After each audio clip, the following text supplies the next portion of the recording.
Hay mga kalulu, nakatikim ka na ba ng Thai beef soup? Kung hanap nyo ay kakaibang ulam, ito ang perfect spot para sa inyo. Thai beef soup, hindi mo to matatagpuan kahit saan. Unique talaga. At meron din silang iba't ibang klase ng sizzling. Sizzling yempo, crunchy sa labas, juicy sa loob. Sizzling caldereta, classic Pinoy dish na binigyan ng twist. At sizzling labahita, fish with teriyaki sauce na talagang mapapalulukas sarap. Dito, lulutuin mismo sa harap mo. Made to order, kaya siguradong mainit, malasa at fresh na fresh. Sa mga viewers po natin, subukan niyo pong tikman yung lasang pang restaurant, fresh yung pang karinderya.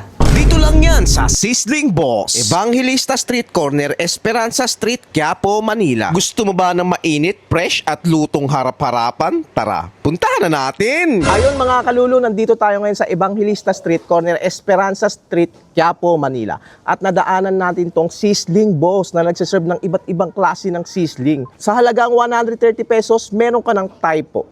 Thai beef soup siya. 130 pesos lang, ganito yung serving nila. Ang dami na. Good for sharing na siya. Tara, tikman natin syempre. First time ko lang din makakatikim ng Thai soup.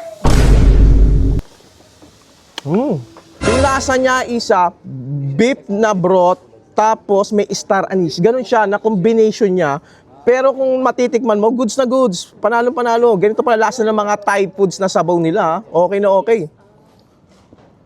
Kung mahilig ka sa masabaw tapos malamig, bagay na bagay sa ito. At meron din sila ditong sizzling yempo sa halagang 110 pesos lang. Ganito yung serving nila. May kasama na rin siyang fried rice nila. Napakalaki.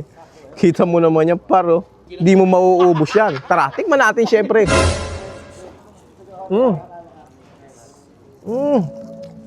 Masarap yung gravy niya. Bagay na bagay dun sa fried yempo nila. Magandang combination. Tapos, pasok sa budget kasi napakarami. Di mo mauubos yan, tapos haluan mo pa ng rice. Panalong-panalo. At meron din sila ditong sizzling caldereta sa halagang 200 pesos. Get a serving. Madami na. Good for 2 to 3 person na kung paghahatiin nyo kung di ka naman malakas sa ulam. Tara, tikman natin syempre. Yung lasa ng sizzling caldereta nila, goods na goods yung sauce. Tapos yung beef niya, tender. Kaya kung mahilig ka sa caldereta, try nyo to. Meron din sila ditong sizzling labahita sa halagang 130 pesos. Get a serving nyo. May kasama na rin siyang teriyaki sauce. Kung mahilig ka sa mga isda, sa mga seafood, try mo to.